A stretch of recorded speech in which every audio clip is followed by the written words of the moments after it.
सभी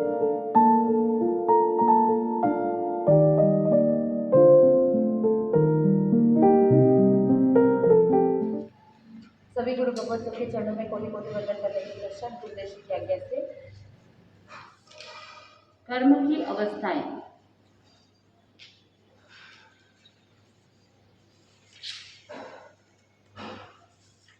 बहुत बार आप जनरल में ऐसे बोलते हैं कि कर्मों का बंद हो गया है, कर्म का उदय हुआ है, उदीर्णा हुई है, निर्जरा हुई है।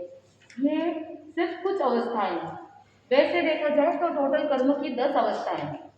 तो एक एक करके हम उन अवस्थाओं को समझेंगे, क्योंकि ये अवस्थाएं जो है कर्म की अपने अपने पुरुषार्थ के हिसाब से उस स्थिति को, उस परिस्थिति का निर्माण किया जाता है। जैसे सबसे पहली अवस्था बताई जाती है बंध।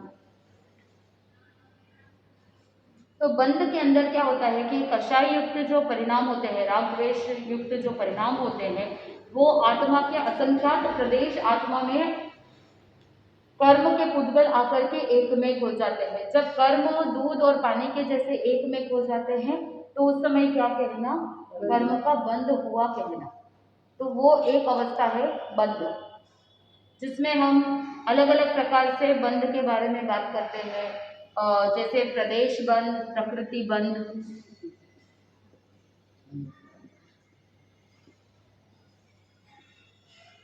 स्थिति, अनुभव।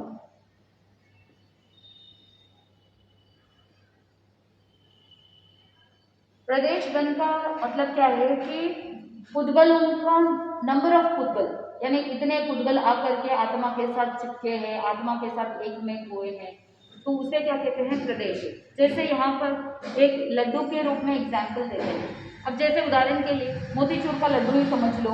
तो अब जैसे एक एक बूंदी होती है, तो एक पूरे मोतीचूर लड्डू के अंदर इतनी सारी बूंदियां हैं, छोटे छोटे छोटे। तो वो क्या है, लड्डू के एक एक जो कण है, ठीक वैसे ही जितने नंबर ऑफ जो बूंदियां हैं एक लड्डू में, मान लो कि 100 इस तरह की बूंदियों से मिला करके एक मोतीचूर का लड्डू बना, तो कितने हो गए, 100। वैसे ही इतने सारे पुद्गल मिल करके एक कर्म के साथ एक में हो जाना, उसे क्या कहते हैं, प्रदेश। कि इतने सारे प्रदेश आकर के आत्मा के साथ एक में हुए हैं, तो प्रदेश बन। दूसरा है प्रकृति बंध। प्रकृति बंध मतलब कौन सी प्रकार की प्रकृति आकर के जुड़ रही है। जैसे कर्म के 8 प्रकृतियां है, तो प्रकृति बंध में क्या होता है कि अमुक अमुक क्रिया से कौन कौन से प्रकार के कर्म, कौन कौन सी प्रकृतियां बंद हो रही है, उसे क्या कहते हैं, प्रकृति बंध। जैसे जिस प्रकार मेथी का लड्डू है वो वात पित्त कफ का नाशक होता है। जैसे सौंठ का लड्डू है तो वो क्या करता है, सौंठ का लड्डू क्या करता है, शरीर में गर्माश पैदा करता है, और जब कभी जुकाम वगैरह हो तो सौंठ हेल्प करती है। फिर ठंडी के मौसम में उड़द के लड्डू खाते हो, तो सबकी प्रकृति अलग अलग है। उड़द जो है वो शक्तिवर्धक है, तो इस तरह से हर एक का अलग अलग नेचर है। वैसे ही प्रकृति बंध में अमुक अमुक क्रिया से अमुक अमुक प्रकार की कर्म के पुद्गल आकर के आत्मा से जुड़ रहे हैं, तो वो प्रकृति बंध। स्थिति बंध कि वो कर्म पुद्गल आत्मा के प्रदेशों के साथ कितने टाइम पीरियड तक रहेंगे, वो स्थिति। फिर उसमें रस कितना है। अब कुछ ऐसे लड्डू होते हैं ज्यादा मीठे नहीं होते, कुछ थोड़े से मेथी का लड्डू है तो थोड़ा कड़वाहट रहेगा, कुछ आपके बहुत ज्यादा मीठा रहेगा। तो इस तरह से सबका टेस्ट अलग अलग है, सबका रस अलग अलग है।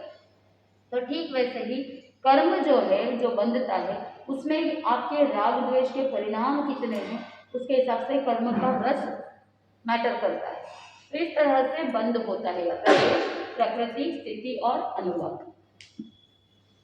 तो ये एक अवस्था है बंध। दूसरी अवस्था है सत्ता। सत्ता का मतलब क्या है, जैसे गोडाउन के अंदर स्टॉक होता है वैसे ही। तो आत्मा के अंदर कर्म के पुद्गल बंधे हुए रहते हैं, पड़े हैं, ना उदय में आते हैं ना ही निर्जरा होती है, कुछ नहीं होते, पड़े रहते हैं। जैसे गोडाउन के अंदर स्टॉक पड़ा रहता है, कभी उसका यूज भी नहीं करते हैं, कभी उसको फेंकते भी नहीं है, पड़े हैं। सालों साल तक आपके गोडाउन के अंदर, आपके घर के अंदर बहुत सारा सामान इकट्ठा पड़ा रहता है, तो वैसे ही सत्ता अंदर पड़ा है, तो ऐसी अवस्था को क्या कहा? कर्म की सत्ता है। जैसे कि धन कमाकर तिजोरी में रख दिया हो, ना उसका भोग किया, ना ही किसी को दिया है। इस अवस्था में जीव चाहे तो कर्मों का प्रमाण घटा बढ़ा सकते हैं, परंतु उदय में आने के पश्चात कर्मों का किसी भी प्रकार का परिवर्तन नहीं होता। उदय में आने के बाद तो भोगना पड़ता है, उसके बाद परिवर्तन नहीं होता। उदय में आने से पहले कर्म को हम क्या कर सकते हैं? परिवर्तित कर सकते हैं, लेकिन कर्म उदय में आने के बाद उसका परिवर्तन पॉसिबल नहीं है। यहाँ पर बताते हैं कि सत्ता रूप कर्म मिट्टी के पिंड के जैसा होता है। मिट्टी का एक मतलब एक समूह है या मिट्टी का एक पिंड है, जैसे कुंभकार के हाथ में जाता है, वो चाहे तो उसको एज इट इज रख सकता है, या वो चाहे तो उसको आकार दे करके घड़े का रूप भी बना सकता है। लेकिन अगर वो कुछ भी नहीं करता है तो पकाने के पहले उसका कुछ परिवर्तन नहीं होता है, पकाने के बाद ही तो घड़ा बनेगा, नहीं तो वापस क्या हो जाएगा? ढह जाएगा। यहाँ क्या कह रहे हैं कि सत्ता रूप कर्म मिट्टी के पिंड के जैसा होता है, जैसे कुंभकार चाहे जैसी आकृति दे सकता है, लेकिन उसी मिट्टी के पिंड को पकाने के बाद उसमें कुछ भी परिवर्तन नहीं किया जा सकता। अगर उस पिंड को ही पका दिया है, आकार नहीं दिया है, एक बार पकने के बाद परिवर्तन नहीं होता है। वैसे ही उदय में कर्म आने के बाद कोई परिवर्तन नहीं कर सकते। उदय में आने से पहले परिवर्तन हो सकता है। जैसे भगवान महावीर स्वामी का कर्म उदय में नहीं आया था, जैसे त्रिपुष्ट वासुदेव के भाव में उन्होंने श्रेयापालक के कानों में रंगा शीशा डलवाया, वो कर्म अभी तक महावीर स्वामी के भाव में उदय में आया नहीं। तो उन्होंने जब तपस्या करी, ध्यान साधना की, तो उससे क्या हुआ कि उसका रस परिणाम जो है वो कम होता गया। तो जब उदय में आया, उदय में आने के बाद परिवर्तन नहीं हो सकता है। उदय में आने से पहले साधना के माध्यम से, तपस्या के माध्यम से वो कर्म का रस जो है वो परिवर्तित हो गए। तो उदय में आने से पहले आप जो चाहो वो कर सकते हो। उसको अशुभ है तो शुभ में संक्रमित कर सकते हो, अगर बहुत ज्यादा स्थिति है तो उसे कम कर सकते हैं, रस ज्यादा है तो उसको मंद कर सकते हैं। ये सारी चीजें पॉसिबल है, लेकिन उदय में आने के बाद कुछ नहीं कर सकते। तो बंद, उसके बाद सत्ता। तीसरा है उदय, कि जो सत्ता में पड़ा था वो क्या हो गया है? उदय में आ गया है, यानी वो फल देना शुरू कर देता है। जो कर्म विपाक है वो उदय में आ गया है और वो फल देना चालू कर देता है, तो उसे क्या कहते हैं? उदय।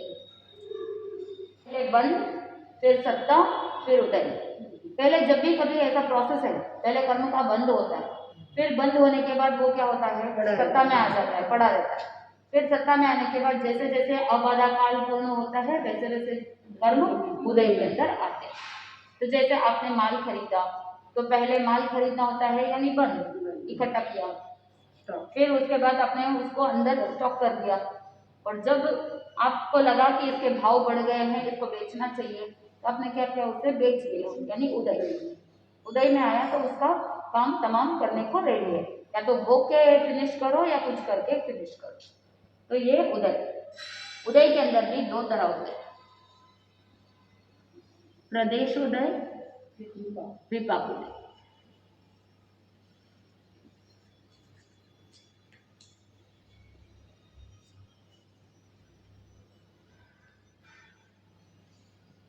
प्रदेशोदय का मतलब क्या है कि जिन कर्मों का वेदन केवल प्रदेशों में ही होता है उसे प्रदेशोदय कहते हैं।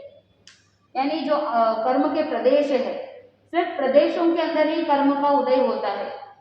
फल एक्चुअल रूप में आप नहीं भोग रहे होते हो, अंदर से कर्म उदय के अंदर आया है और कर्म के जो प्रदेश है उसमें फल देना स्टार्ट हो गया है, लेकिन इन रियलिटी आप अभी तक उसका फल महसूस नहीं कर रहे हो, वो प्रदेश हो गए,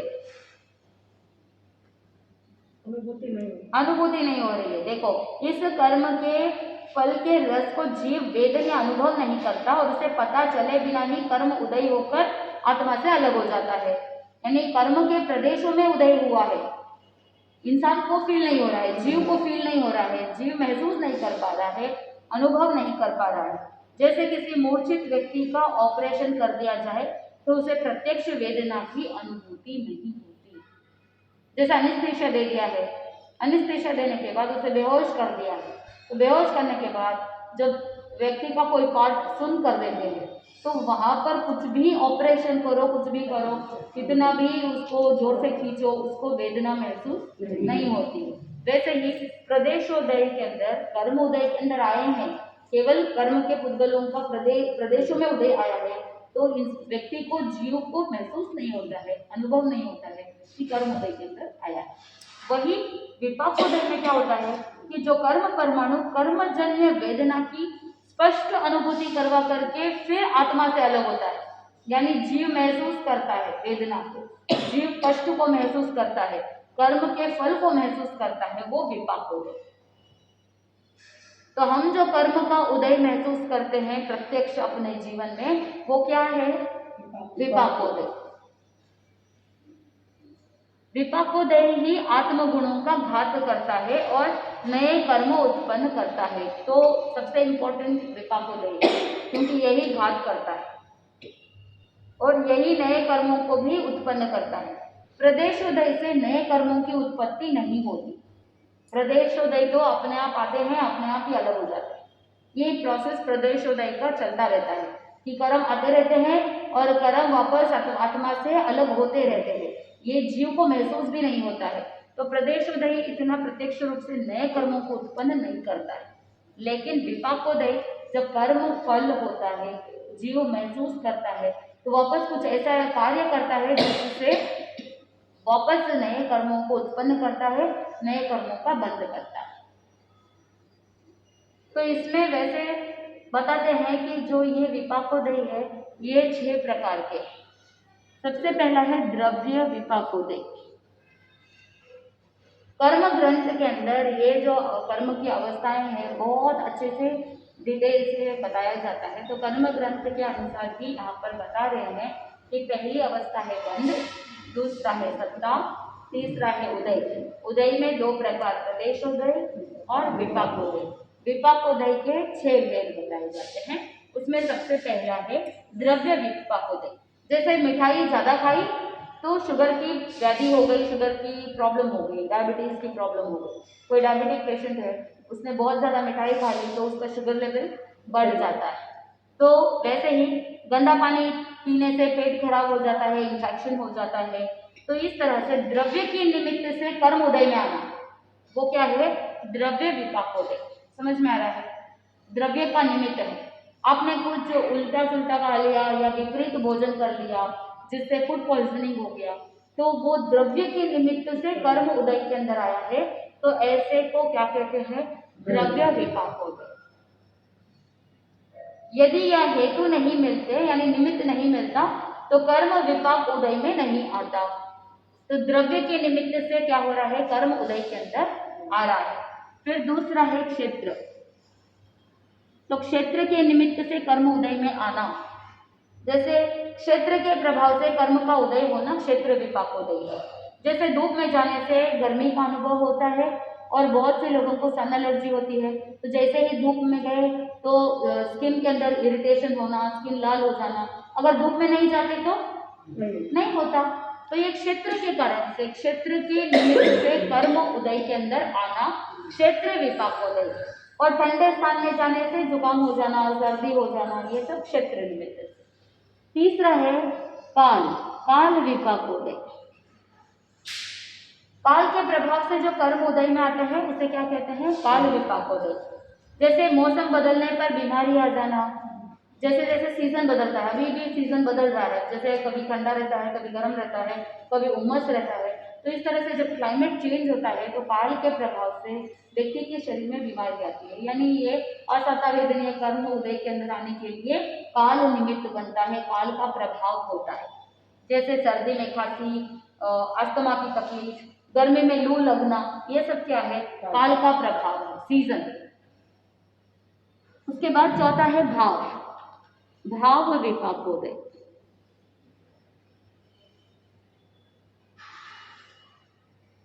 भाव विपाकोदय का मतलब क्या है? जैसे वर्तमान में कोई ऐसा कोई सिचुएशन नहीं है, ऐसी कोई परिस्थिति नहीं है, लेकिन पुरानी कोई बात है, पुराना कोई इंसिडेंट है, पुरानी कोई परिस्थिति है जो याद आ गई है, स्मृति पटल पर आ गया है, और भविष्य का कोई ऐसा डर है या भविष्य की कोई आशंका है कि आगे चल करके ऐसा हो सकता है, ये मन के अंदर कषाय रहते हैं या भाव रहते हैं कि उसने ऐसा कर दिया या भविष्य में ऐसा होने वाला है, ऐसे कुछ जो आशंकाएं होती है जिसके कारण से व्यक्ति उन भावों के निमित्त से कर्म को उदय में लाता है, तो उसे क्या कहते हैं, भाव विपाकोदय।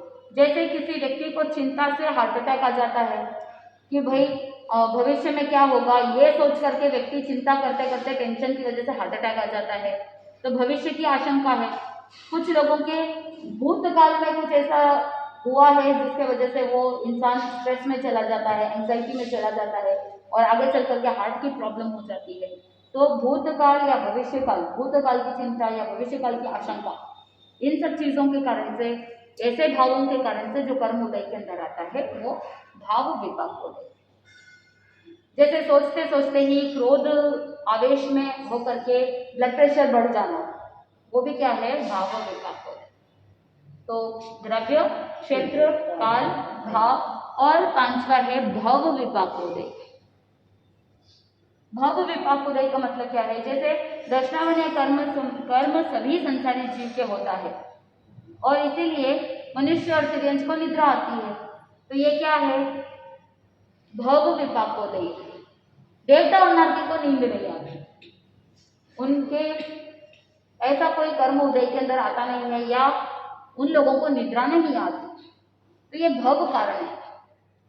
कुछ कुछ जीव के अमुक अमुक भाव में अमुक अमुक कुछ स्पेशलिटी होती है, जैसे मनुष्य और तिर्यंश गति के अंदर दर्शनावरणीय कर्म के कारण से नींद आती है और देवता और नारकी के जीवों को नींद नहीं आती, वो सोते नहीं है ना। नारकी के अंदर अशुभ पुद्गल परिणाम है और देवताओं में शुभ पुद्गल परिणाम, तो वो सोते नहीं, वैक्रिय शरीर होता है, उनको निद्रा का कोई सीन ही नहीं। तो ये क्या है, भव विपाकोदय। फिर छठा है हेतु विपाकोदय। हेतु विपाकोदय का मतलब क्या है, हेतु का मतलब है प्रकट में, स्पष्ट में, बाहरी रूप से निमित्त मिल जाना। जैसे सामने आपने, आपका नहीं बोलती, कोई एक व्यक्ति पत्थर से ठोकर खाता है और गिर पड़ता है, तो ये प्रत्यक्ष जो स्पष्ट रूप से जो निमित्त मिल रहा है बाहरी रूप से, वो हेतु है, निमित्त है। तो इसे हेतु विपाकोदय कहते हैं कि बाह्य रूप से स्पष्ट हेतु मिल जाता है, निमित्त मिल जाता है और उसकी वजह से कर्म उदय के अंदर आना, हेतु विपाकोदय। बहुत बार ऐसा होता है ना कि थलेटी से थोड़ा सा ठोकर खा लेते हैं, गिर जाते हैं, फ्रैक्चर हो जाता है, तो वो क्या है, हेतु विपाकोदय, और वो असतवेदनीय कर्म का हेतु विपाकोदय है। तो इस तरह से उदय के दो भेद, प्रदेशोदय, विपाकोदय। विपाकोदय के 6 भेद, द्रव्य, क्षेत्र, काल, भाव, भव और हेतु। समझ में आ गया। चौथी अवस्था है उदीर्णा, ये भी इंपॉर्टेंट है। अब कुछ ऐसे जो अशुभ कर्म होते हैं जो अभी तक उदय में आए नहीं है, सत्ता में पड़े हैं, उसे क्या करते हैं, जानबूझ करके कुछ ऐसी क्रियाएं करते हैं जिससे जानबूझ करके पहले ही उदय में लाना। उदय में जब आना है तब आएगा, लेकिन बहुत बार क्या करते हैं कि हमको कर्मों की निर्जरा करनी है, इसीलिए जब आएगा तब आएगा, लेकिन हम क्या करते हैं, उसे जानबूझ करके पकड़ करके खींच के लाते हैं, उसे उदय में लाते हैं। उसे क्या कहते हैं, उदीर्णा। कर्मों के उदय में आने से पूर्व ही किसी क्रिया द्वारा, प्रयत्न द्वारा उनकी स्थिति को कम करके उन्हें भोग कर निर्जरित कर देना उदीर्णा कहलाता है। जैसे आम जल्दी पकाने के लिए आम के पेड़ पे कच्चे आम लगे थे, उन्हें क्या किया, तोड़ करके उसे भूसे में कुछ केमिकल्स वगैरह में डाल करके उसे टाइम से पहले ही क्या करते हैं, पका देते हैं। वैसे ही कर्म भी उदय में आना है, वो कब आएगा उससे पहले ही हम क्या कर देते हैं, उसकी स्थिति को कम करके कर्म को उदय में जानबूझ करके लेकर के आ जाते हैं, उसे क्या कहते हैं, तपस्या के माध्यम से, उपसर्गों को सहन करने के माध्यम से, प्रायश्चित के माध्यम से, कायक्लेश के माध्यम से या केश लोंचन के माध्यम से ऐसे कर्मों को जानबूझ करके उदय में ला करके भोगना उदीर्णा कहलाता है। जैसे तपस्या की तो असतवेदनीय कर्म की उदीर्णा हो गई, प्रायश्चित किया, तो जो दोष लगे थे उनका हम पहले ही उस कर्म की उद्दीर्णा करके उसे भोग लेते हैं। इस तरह से यहाँ पर एक उदाहरण देते हैं कि जैसे किसी व्यक्ति को 10,000 रुपये वेतन मिलता है, सैलरी मिलती है, तो उसने क्या किया, 8 दिन पहले ही 5,000 रुपये ले लिए, पहली तारीख को 5,000 रुपये और मिल गए। इस तरह निश्चित समय से पहले ही कर्म का फल भोग लेना उद्दीर्णा कहलाता है। एडवांस में जो ले लेते हैं, तो वैसे ही कर्म को भी हमने क्या कर दिया, एडवांस में ही उदय में लेकर के आ गए और भोग लिया। तो जो एडवांस में होता है वो उद्दीर्णा। ठीक है। ज्ञानावरणीय आदि 8 कर्मों की उद्दीर्णा हो सकती है। उद्दीर्णा प्रशस्त भी होती है और अप्रशस्त भी होती है। जैसे फॉर एग्जाम्पल बहुत से ऐसे जीव होते हैं, जैसे संधारा पचका है, तो संधारा पचकने के बाद लंबे समय तक संधारा चल रहा है, तो वो ध्यान साधना के माध्यम से अपने कर्मों की उद्दीर्णा करते हुए सभी कर्मों को भोग सकते हैं और अपने आत्मा को शरीर से अलग कर सकते हैं। पॉसिबल है।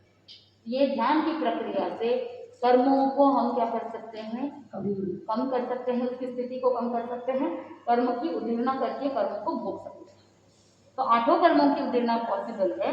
जैसे जिस उद्दीर्णा के समय सम्यक निर्जरा होती है उसे प्रशस्त उद्दीर्णा कहते हैं। जैसे केश लुंचन किया तो वो प्रशस्त उद्दीर्णा है, और जिन उद्दीर्णा से कर्मों का बंध होता है उसे अप्रशस्त, यानी मोहनीय कर्म उदय के अंदर आया नहीं है, कोई निमित्त नहीं है, फिर भी जानबूझ करके गुस्सा कर रहे हैं, बिना मतलब का चिड़चिड़ कर रहे हैं, गुस्सा कर रहे हैं, तो ये क्या हो रहा है, मोहनीय कर्म की उद्दीर्णा हो रही है। लेकिन इससे नए कर्मों का बंध होता है, तो ये अप्रशस्त उद्दीर्णा है। कुछ प्रशस्त है, कुछ अप्रशस्त है। वेदना आदि में संभाव रखने से कर्मों की प्रशस्त उद्दीर्णा होती है। जैसे कोई साधक तपस्या करके या आतापना लेकर के कर्मों की उद्दीर्णा करके उन्हें क्षीण करने का उपक्रम करता है, किंतु साथ ही तपस्या या साधना का अहंकार करता है, या शाप प्रदान, किसी को शाप दे देना, इस तरह से करता है, या ईर्ष्या करते हैं, क्रोध करते हैं, मायाचार का सेवन करते हैं, कपट करते हैं, तो ये क्या होता है कि कर्म क्षय तो होने के बजाय कर्म बंधन अधिक हो जाता है। तपस्या कर रहे हैं लेकिन साथ में इंटेंशन क्या है, गलत हो जाता है, तो कर्म निर्जरा के बजाय कर्म बंधन हो जाता है। और स्त्रीलेप का भी बंद हो सकता है, कपट किया तो, गुस्सा किया तो मोहनीय कर्म का बंद हो सकता है। तो इस तरह से अप्रशस्त उद्दीर्णा हो जाती है, कर्मों का बंधन भी हो जाता है। तो बंध, सत्ता, उदय, उद्दीर्णा। उद्दीर्णा के बाद नेक्स्ट आता है एक और अवस्था है कर्म की, उद्वर्तन। अगर हमें ये अवस्थाएं पता होती है तो हम अपने कर्मों को मैनेज कर सकते हैं। अगर हमको पता ही नहीं है कि ये सारी अवस्थाएं हैं तो हम अपने कर्मों को मैनेज नहीं कर पाते हैं। हमको पता होना चाहिए कि कौन से कर्मों का बंध हो रहा है, कौन से कर्म सत्ता में पड़े हैं, कौन से कर्मों की हम उदय में आता है, कौन से कर्मों की हम उद्दीर्णा कर सकते हैं। अगर आपको पता ही नहीं है कि प्रशस्त उद्दीर्णा कौन सी है और अप्रशस्त उद्दीर्णा कौन सी है, तो बहुत बार कर्म निर्जरा के बजाय कर्म बंधन का कारण बन जाता है। आप तपस्या कर रहे हैं लेकिन तपस्या का मद कर रहे हैं, अहंकार कर रहे हैं, हाँ मेरे से बड़ा तपस्वी और कोई नहीं है, तो उल्टा कर्म बंधन का कारण बन जाता है। तो ये सारी अवस्थाओं के बारे में जानकारी रहती है, तभी हम कर्मों को बैलेंस कर सकते हैं, कर्मों को मैनेज कर सकते हैं। ये एक मैनेजमेंट है। तो ये 5वीं अवस्था है उद्वर्तन। उद्वर्तन कह दो या उत्कर्षण कह दो। उद्वर्तन या उत्कर्षण का मतलब है बढ़ाना। एक बार कर्म का बंध हो गया, लेकिन कर्म का बंध होने के बाद फिर भी उसकी स्थिति और उसका अनुभव, रस, अनुभव कह दो या रस कह दो, इसको बढ़ा लेना। एक बार कर्म का बंध तो हो गया है, लेकिन फिर उसके बाद भी हमारे आत्मा के परिणामों की वजह से हम कुछ ऐसा कर देते हैं जिसकी वजह से कर्म की स्थिति बढ़ जाती है, कर्म का रस बढ़ जाता है। पहले कर्म के बंध में हो सकता है कि मंद रस हुआ था, लेकिन अपने कर्म के कुछ क्रियाओं के कारण से उद्वर्तन हो जाता है, रस बढ़ जाता है। जैसे उदाहरण के लिए कोई एक व्यक्ति गिर पड़ता है या किसी से मार खाता है, तो मन में भाव आपके आ गए अगर कि हाँ इसको पिटाई हुई तो बहुत अच्छा हुआ, तो क्या हो जाता है, स्थिति बढ़ जाती है, रस भी बढ़ जाता है। जैसे कोई व्यक्ति खेत में उगे हुए किसी पौधे को पहले पर्याप्त खाद पानी नहीं देता था, किंतु बाद में उसने उस पौधे को अनुकूल खाद व प्रचुर पानी दिया, जिससे पौधे की आयु एवं फलदान शक्ति बढ़ गई। पहले उसने नहीं सिंचाई बराबर नहीं की, लेकिन बाद में उसने खाद भी दिया, उसको पोषित भी किया, पानी भी दिया, तो बाद में फसल अच्छी हो गई। तो पहले कर्म का बंध जो हुआ था वो थोड़ा हुआ था, लेकिन राग द्वेष बाद में बढ़ा लिया तो उसका रस बढ़ गया और उसका स्थिति भी बढ़ गई, तो उसका जो फल आने वाला है वो बहुत ही ज्यादा तीव्र होने वाला है। तो इस तरह से उदाहरण देकर के बताया, जैसे किसी व्यक्ति ने किसी जीव को बुरी तरह पीटा और एक कोड़ा कोड़ी सागरोपम की स्थिति के असतवेदनीय कर्म का बंध किया, और फिर यह मन में विचार करने लगा कि अच्छा हुआ उसे मारा, वह मारने लायक ही था आदि अशुभ विचार। यानी कहते हैं कि एक थॉट है, एक विचार है, उस विचार के इर्द गिर्द हम बहुत सारा सोच लेते हैं।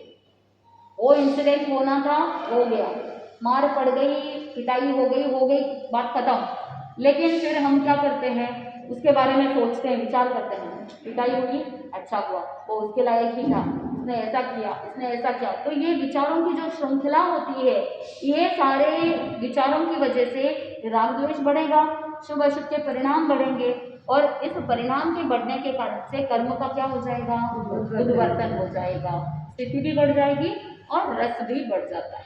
समझ में आ रहा है? तो बहुत बार हम ये करते हैं ना, जो सिचुएशन बन जाती है, हो गया, काम हो गया है, उसके बाद भी हम उसके बारे में सोचते रहते हैं, आत्मज्ञान करते रहते हैं, जिससे कर्म का उद्वर्तन हो जाता है। ये अवस्थाएं हमको पता होती है तो हम इसे स्टॉप कर सकते हैं कि भाई जो हो गया है सो हो गया, उसके बारे में अभी सोचना नहीं है, किसको क्या हुआ, किसने क्या किया, इसके बारे में हम अगर ज़्यादा सोचेंगे तो हमारे कर्मों का क्या होगा, उद्वर्तन होगा। ऐसा हमको नॉलेज मिलता है सीखने से। फिर छठी स्थिति है, अवस्था है अपवर्तन। अब उद्वर्तन में क्या हुआ, बढ़ गया, अपवर्तन में घटेगा।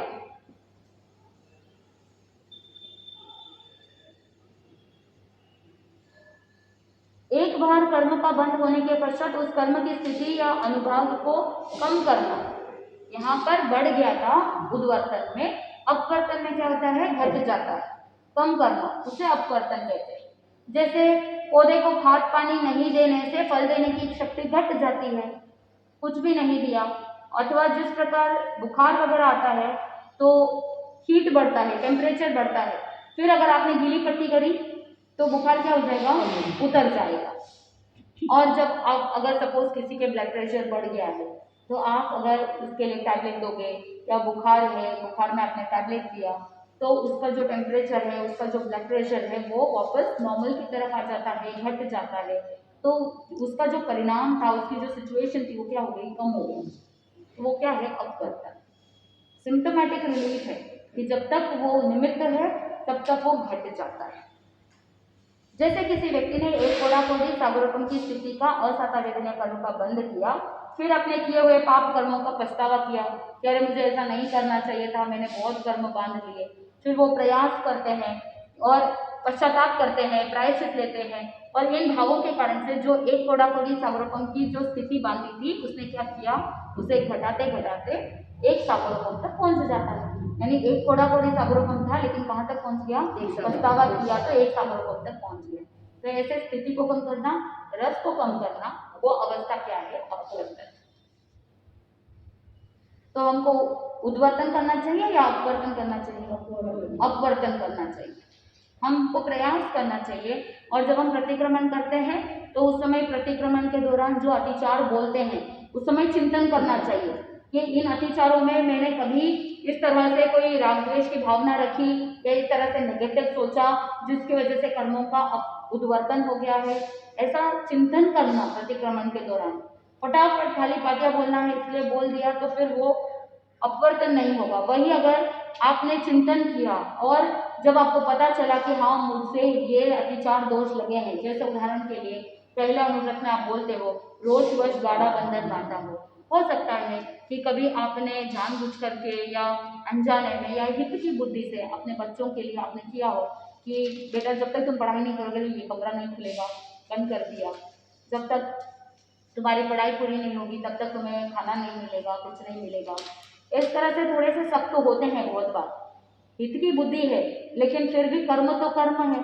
लेकिन फिर शाम को प्रतिक्रमण करते समय आपके मन में पछतावा हुआ कि मैं नहीं करना चाहती हूँ, लेकिन फिर क्या करें ना, बच्चे मानते नहीं है इसलिए मुझे करना पड़ता है। वह दिन धन्य हो कि जिस दिन मुझे ये सब करना नहीं पड़े, मन में पछतावा होता है। तो कर्म जो बंद हुआ था वो उसका अपवर्तन हो सकता है पश्चाताप से। ये अपने ऊपर डिपेंड करता है। तो पता रहेगा तभी तो हम कर सकते हैं, नहीं पता रहेगा तो भेड़ की चाल चल रहे हैं, चल रहे है ना।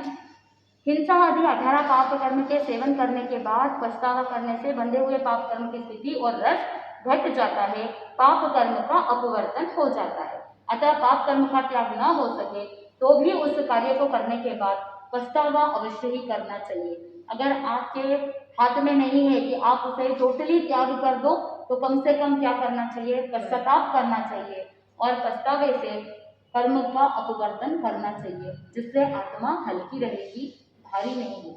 आत्मा भारी रहेगी तो आत्मा का पतन होगा, वही आत्मा हल्की रहेगी तो कभी ना कभी पूरा त्याग हो जाएगा, आगे बढ़ जाएंगे। ठीक है।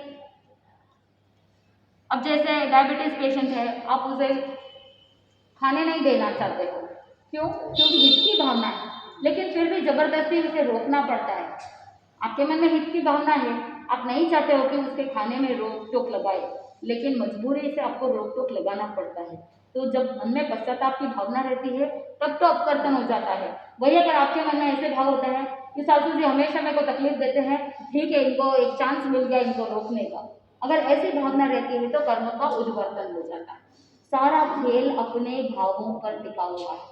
आपके मन में किसी भी इंसिडेंट के प्रति पछतावे की भावना है या आपके मन में पाप करके प्रसन्नता की भावना है, उसके ऊपर डिपेंड करता है कि कर्म का उद्वर्तन होगा या अपवर्तन होगा। ठीक है, ये दो अवस्था है। उसके बाद अवस्था आती है संक्रमण। संक्रमण का एक रूल है।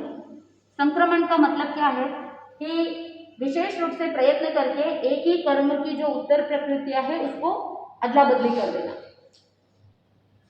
तो इसमें एक रूल है कि सजातीय कर्म होना चाहिए।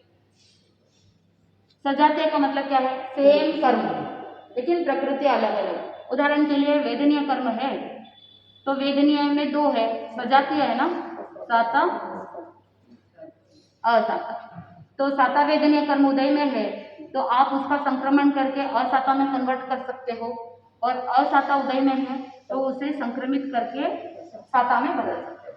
साता का असाता हो सकता है, असाता का साता हो सकता है, लेकिन वेदनीय कर्म को हम दूसरे कर्म में ट्रांसफर नहीं कर सकते। आप सोचो कि असाता वेदनीय कर्म उदय के अंदर है तो आपने शुभ नाम कर्म में ट्रांसफर कर दिया, ऐसा होता नहीं है। अशुभ नाम कर्म है तो शुभ में ट्रांसफर हो सकता है, शुभ नाम कर्म है तो अशुभ में ट्रांसफर हो सकता है। उच्च गोत्र है तो कुछ ऐसा किया जिसकी वजह से उच्च गोत्र नीच में बदल सकता है और नीच गोत्र कर्म उच्च गोत्र में बदल सकता है। यानी सजातीय होना, तभी संक्रमण पॉसिबल है। यानी आत्मा के जिन भावों से कर्म की उत्तर प्रकृतियां परस्पर बदल जाए उन भावों को संक्रमण करना कहते हैं। जैसे आधुनिक वनस्पति विज्ञान विशेषज्ञ कलम लगाकर खट्टे फल देने वाले पौधे को मीठा फल देने वाले पौधे के रूप में तथा निम्न जाति के बीजों को उन्नत जाति के बीजों में परिवर्तित कर देते हैं, जिसे आज की तारीख में टेक्नोलॉजी में हाइब्रिडाइजेशन कहते हैं। यानी हाइब्रिड, पहले खट्टे फल देते थे लेकिन वैज्ञानिकों ने क्या किया, कुछ ऐसा किया जिससे वो फल क्या होने लगे, मीठे होने लगे, हाइब्रिड हो गया। पहले बहुत छोटे छोटे होते थे लेकिन फिर बाद में बड़े बड़े होने लगे। कुछ ऐसे फल होते हैं जिसका कलर एकदम अच्छा लाल नहीं होता है, फिर वैज्ञानिकों ने क्या किया, कुछ इस तरह का मटेरियल उसके अंदर इंजेक्ट किया जिसकी वजह से उनका कलर चेंज हो गया। पहले लौकी बहुत छोटी छोटी आती थी, अब लौकी बहुत बड़ी बड़ी आती है। तो ऐसे बहुत सारी चीजें हैं। तो वनस्पति विज्ञान के अंदर सेम के अंदर ही हो सकता है। आप सोचो कि लौकी का जो नेचर है वो तुरई में आ जाए, ऐसा नहीं हो सकता है, सजातीय होना। ठीक है। चिकित्सा विज्ञान के क्षेत्र में विकृत हृदय के स्थान पर स्वस्थ हृदय का ट्रांसप्लांटेशन, लिवर खराब है तो लिवर का ट्रांसप्लांटेशन हो गया, हार्ट खराब है या हार्ट काम नहीं कर रहा है तो नए हार्ट का ट्रांसप्लांटेशन हो गया। तो ये सब क्या हो सकता है, अगर किसी के लेंस में प्रॉब्लम है तो नया लेंस बिठा सकते हैं। तो ये सब संक्रमण कैसे हो सकता है, सजातीय होना। अगर आंख में तकलीफ है, देख नहीं पा रहे, तो उसका संक्रमण कैसे हो गया कि लेंस में तकलीफ है तो लेंस बदल दिया तो फिर वापस अच्छे से देखने लगे, तो असाता का किस में ट्रांसफर हो गया, साता में ट्रांसफर हो गया। अब घुटने में तकलीफ है, असाता हो रही थी तो आपने घुटने का ट्रांसप्लांट करा दिया, फिर चलने फिरने लग गए तो असाता साता में बदल गया। तो इस तरह से जो कन्वर्शन होता है वो संक्रमण कहलाता है। विशेष ध्यान रखने योग्य है कि संक्रमण एक कर्म की मूल प्रकृति का दूसरे कर्म की मूल प्रकृति में नहीं होता। जैसे ज्ञानावर्णीय कर्म की प्रकृतियां दर्शनावर्णीय कर्म की प्रकृतियों में परिणमित नहीं होती, परंतु वे अपने सजातीय भेदों में अर्थात उत्तर प्रकृतियों में बदल सकते हैं। किंतु मोहनीय कर्म और आयुष्य कर्म इसके अपवाद है। मोहनीय कर्म और आयुष्य कर्म इनका संक्रमण नहीं है, क्योंकि इनमें कोई है ही नहीं, दूसरा उत्तर प्रकृति में भेद नहीं कर सकते। मोहनीय कर्म की उत्तर प्रकृतियां दर्शन मोहनीय और चारित्र मोहनीय का परस्पर संक्रमण नहीं होता, क्योंकि दर्शन मोहनीय का नेचर अलग है, चारित्र मोहनीय का नेचर अलग है। यहाँ पर मोहनीय कर्म के लिए यह अपवाद है कि मोहनीय कर्म के अंदर संक्रमण नहीं होता और आयुष्य कर्म के अंदर भी संक्रमण नहीं होता। आप अगर ऐसा सोचो कि नरक आयुष्य है, अशुभ है, तो उसको देव आयुष्य में कन्वर्ट कर देंगे, ये पॉसिबल नहीं है। तो मोहनीय कर्म और आयुष्य कर्म में संक्रमण नहीं होता, वहां पर अदला बदली नहीं होती है। जिस गति का आयुष्य बंधा है उसी गति में जाना पड़ता है, हम उसमें अदला बदली नहीं कर सकते। तो बाकी कर्मों में हम अदला बदली कर सकते हैं। जैसे ज्ञानावर्णीय कर्म के कारण से बहुत बार क्या होता है कि रेटिना में कुछ प्रॉब्लम हो जाती है तो पूरा आई बॉल ही क्या करते हैं, चेंज कर देते हैं, वो हो सकता है। तो फिर ज्ञान सीखने में प्रॉब्लम हो रही है तो हम पुरुषार्थ करके या दूसरे टेक्नोलॉजी का सहयोग लेकर के वापस ज्ञान के अंदर वृद्धि पा सकते हैं। दर्शनावर्णीय कर्म की प्रकृति है निद्रा, तो निद्रा बहुत ज्यादा आती है या निद्रा बहुत कम आती है, या कष्ट से सोते हैं, कष्ट से उठते हैं। ये सब नींद के जो भी अवस्थाएं होती है वो दर्शनावर्णीय कर्म के कारण से, तो फिर हम ध्यान साधना के माध्यम से हम उसे क्या कर सकते हैं, चेंज कर सकते हैं। तो वो उसमें पॉसिबल है, उसी प्रकृति के अंदर उत्तर प्रकृतियों में हम संक्रमण कर सकते हैं, लेकिन मोहनीय कर्म और आयुष्य कर्म में ऐसा नहीं कर सकते। फिर 8वीं अवस्था है उपशम।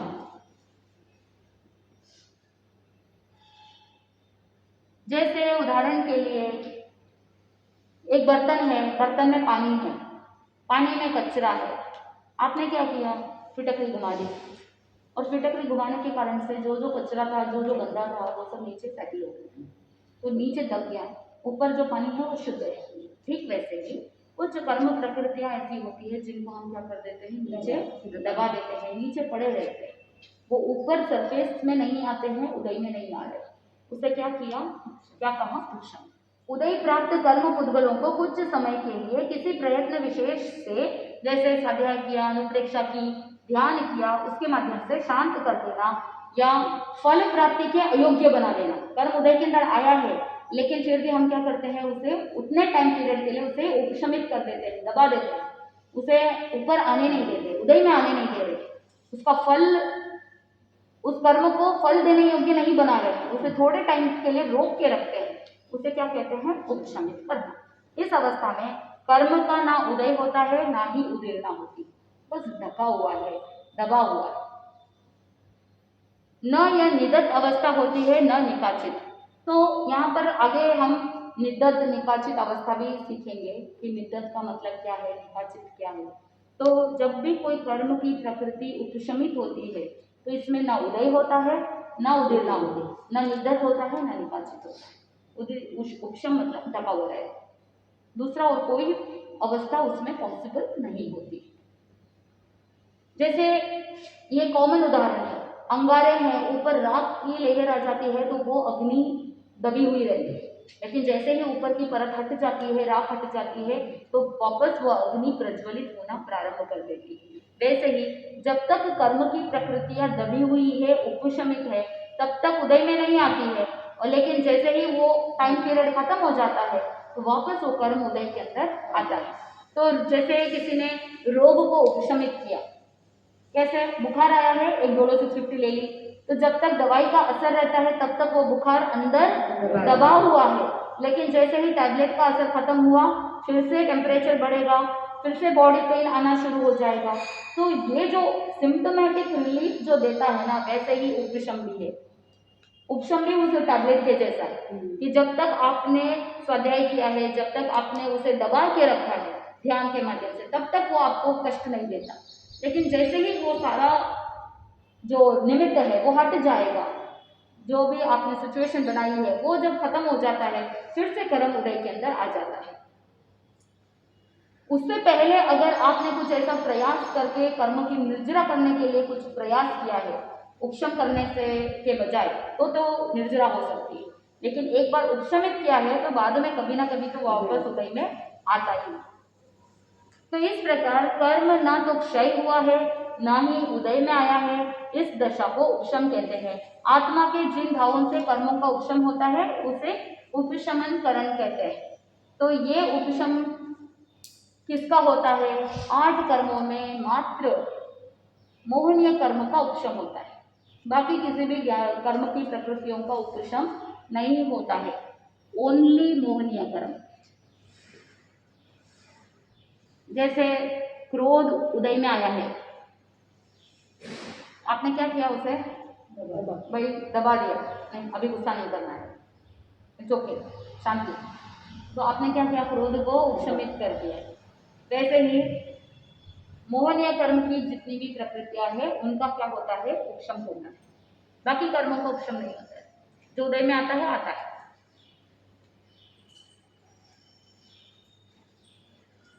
नेक्स्ट अवस्था है निधत।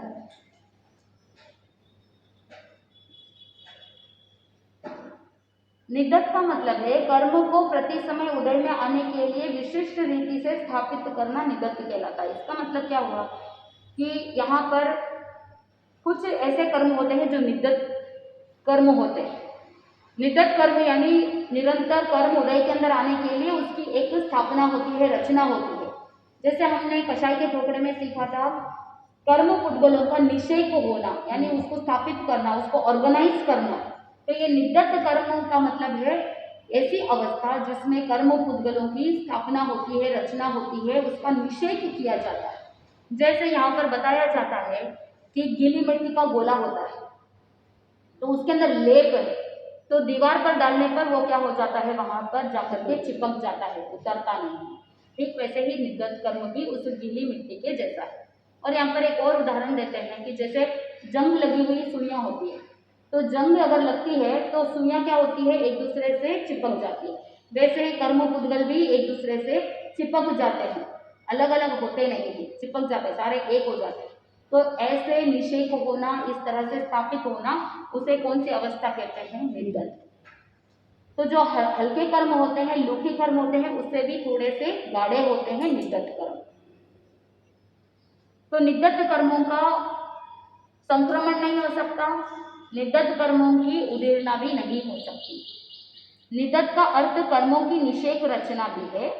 तो जैसे सुइयां जंग लगने पर एक दूसरे से चिपक जाती है, यह कर्मों की अल्प निकाचित अवस्था है। यानी निकाचित जो होता है वो बहुत तीव्र रूप से एक दूसरे से चिपके हुए हैं, लेकिन उससे थोड़ा सा कम जो होता है उसे क्या कहते हैं? निधत। निकाचित से थोड़ा कम, लेकिन है तो तीव्र। और निकाचित जो होता है वो तीव्रतर होता है, एक्सट्रीम लेवल पे होता है।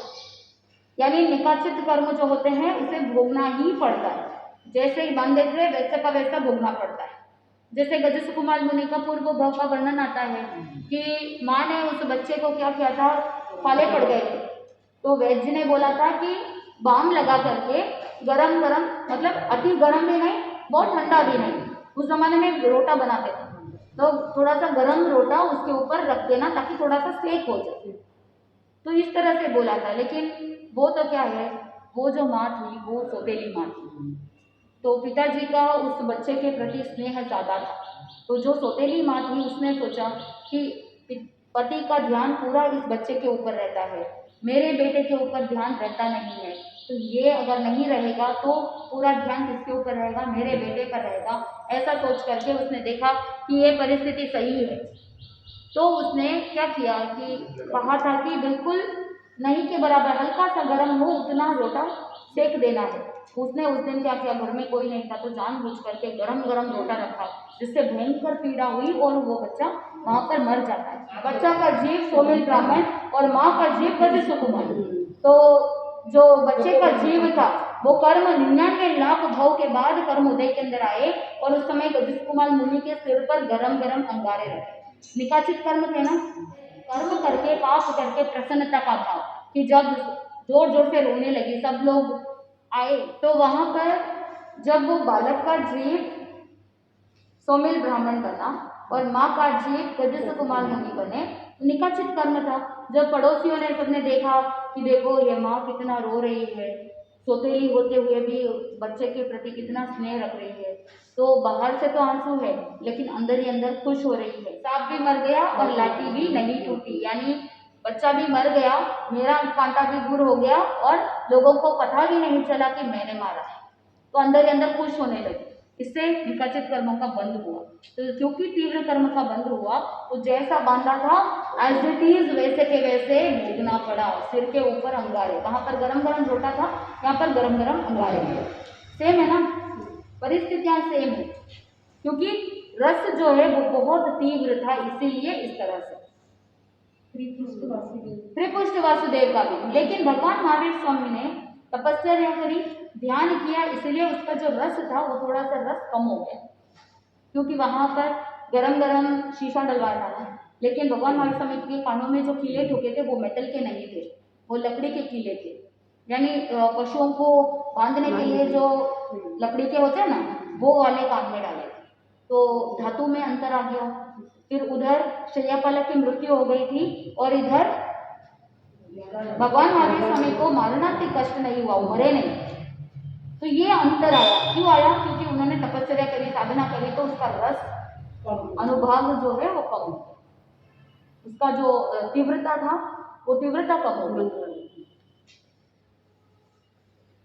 फिर 10वीं लास्ट अवस्था है निकाचित। इसके बारे में तो पता ही है, तीव्र रस होता है तो जैसा बांधा है वैसा भोगना पड़ता है। अति गाढ़ बंध से बंधे हुए कर्म निकाचित कर्म कहलाते हैं। जैसे जंग लगी हुई सुइयां थी तो वो अपने आप चिपक जाती है एक दूसरे से, और वही अगर सुइयां है उनको अगर अग्नि में डाल दिया जाए तो सारी सुइयां क्या हो जाती है, एक साथ एक लोहे का गोला बन जाता है। फिर वो इतना लाल गोला एक साथ हो जाता है कि फिर अलग अलग एक एक सुई को अलग नहीं कर सकते हैं, एकदम बहुत बड़ा गोला बन जाता है।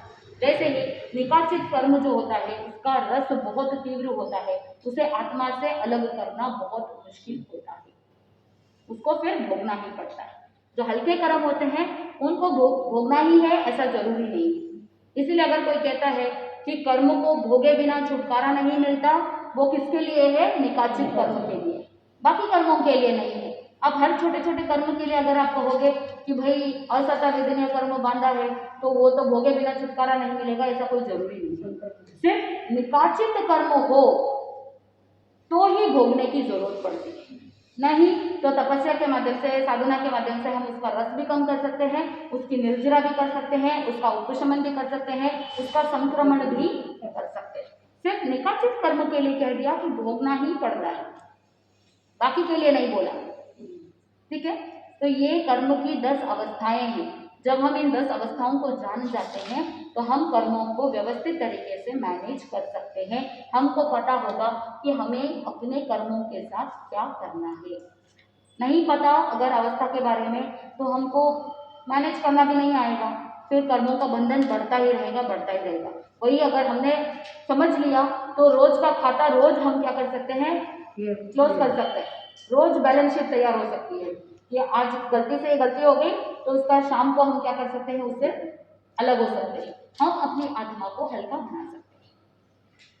निकाचित तक पहुंचने की जरूरत ही नहीं पड़ती है। क्यों? क्योंकि हमने वो अवेयरनेस अंदर से क्रिएट कर लिया कि हम अंदर से अलर्ट है, जागृत है कि हमको कोई भी ऐसा कोई भी पाप कार्य करके अंदर से प्रसन्न नहीं होना है। जैसे खंडक ऋषि ने भी कचरे को छीला था, और कचरे को छीलने के बाद अखंड छीला, और पाप कर्म है, वनस्पति का छेदन वेदन हुआ, और फिर उसके बाद उन्होंने प्रसन्नता रखी, किसी ने बहुत प्रशंसा की थी, भाई बहुत अच्छे से छीला है, तो वहां पर वो अंदर ही अंदर और खुश होते गए।